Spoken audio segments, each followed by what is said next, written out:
अस्सलाम वालेकुम। आइंदा आने वाला वीक जो है ना, उम्मीद है इंशाल्लाह कि उस वीक में ना एसटीआई की जॉब्स आ रही है। जैसे सीटीआई होता है वैसे एसटीआई स्कूलों के अंदर स्कूल टीचिंग इंटर्निस, क्योंकि गवर्नमेंट की जॉब्स तो आ नहीं रही टीचिंग की, तो उन्होंने जो है ना विजिटिंग के तौर पर सीटीआई कॉलेजेस में और एसटीआई स्कूलों में जा वो इशू किया हुआ है। 12,500 एसटीआई भर्ती हुए हुए हैं। वो जो 12,500 भर्ती हुए थे ना, उन्होंने भी सीटीआई में अप्लाई कर दिया है। ठीक है। अब वो कंफ्यूज हैं कि हमारा सीटीआई में हो गया है, तो क्या हम सीटीआई करें या फिर एसटीआई करें। और दूसरी बात, आगे आने वाले टाइम में जॉब्स आ रही हैं नई 12,500। ठीक है। अब वो जो है ना वो देख रहे हैं कि क्या हमारे लिए एसटीआई ऑप्शन अच्छा है या नहीं। तो जल्दी से वीडियो को लाइक करें, यूआरपीडिया यूट्यूब चैनल को अपने दोस्तों के साथ शेयर करें। चलें वीडियो शुरू करते हैं, तो पॉइंट्स डिस्कस कर लेते हैं जी।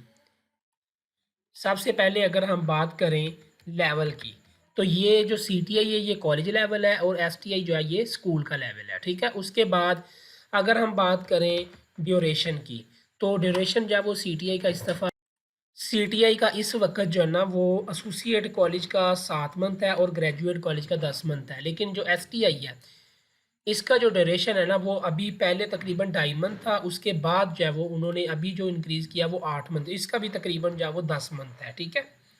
उसके बाद सैलरी की बात करें तो इसकी जो है ना एसोसिएट और कॉलेज और ग्रेजुएट दोनों में जो है वो 50,000 है, फिक्स सैलरी है इनकी। ठीक है।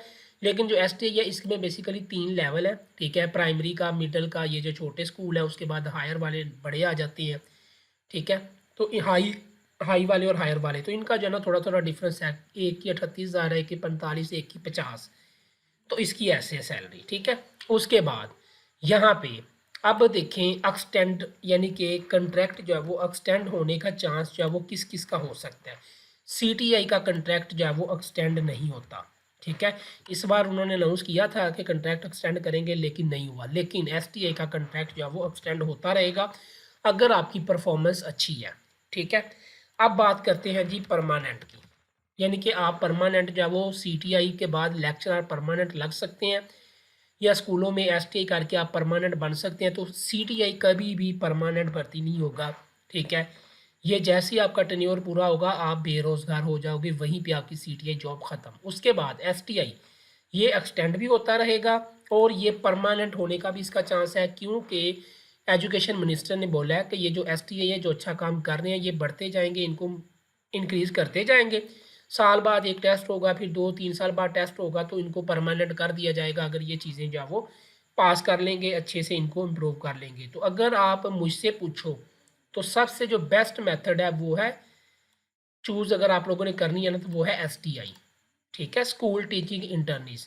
सीटीआई जैसे ही 8 माह 7 माह पूरे हुए निकल जाती हो, बस ख़त्म। लेकिन एसटीआई में परमानेंट होने के चांसेस हैं। तो इसलिए फ्यूचर अगर देखा जाए तो एसटीआई बेस्ट है, लेकिन अगर एक्सपीरियंस को देखा जाए तो सीटीआई बेस्ट है, क्योंकि सीटीआई कॉलेज का एक्सपीरियंस है। लेकिन ऐसे एक्सपीरियंस का क्या करना है कि जो आपको 7 माह बाद फिर बेरोज़गार कर दे। ठीक है। तो इतनी वर्थ नहीं होती सीटीआई के सर्टिफिकेट की भी कि आप वो दिखा के कहीं पे परमानेंट जॉब लग जाओ। ठीक है। तो इतना कोई इंपॉर्टेंट नहीं है चीज़ें। बाकी ये है कि आप लोगों को अगर मैं अपनी राय दूँ तो आप लोग लाजमी जाओ सीटीआई, अगर आप सीटीआई सॉरी एसटीआई कर रहे हैं ना, तो उसी को कंटिन्यू करें, सीटीआई को रहने दें। और आइंदा आने वाले टाइम में जो नई एसटी भर्ती आनी है उन पे अप्लाई करें जो कैंडिडेट सीटीआई जो है वो नहीं सेलेक्ट हुए, क्योंकि वो जॉब ज़्यादा बेहतर है। फ्यूचर सिक्योर हो जाएगा ऑलमोस्ट आपका एसटीआई के अंदर। ठीक है। उम्मीद है आप लोगों को ये चीज़ें समझ आ गई होंगी। अब आप लोगों ने फैसला करना है कि आपने सीटीआई करनी है, एसटीआई करनी है। जो भी चीज़ें थी वो मैंने आप लोगों के साथ ऑलमोस्ट जो है वो शेयर कर दी हैं। बाकी अब आपकी मर्ज़ी है, जो आपकी राय है अपने अकॉर्डिंग आप सेलेक्ट कर सकते हैं चीज़ों को।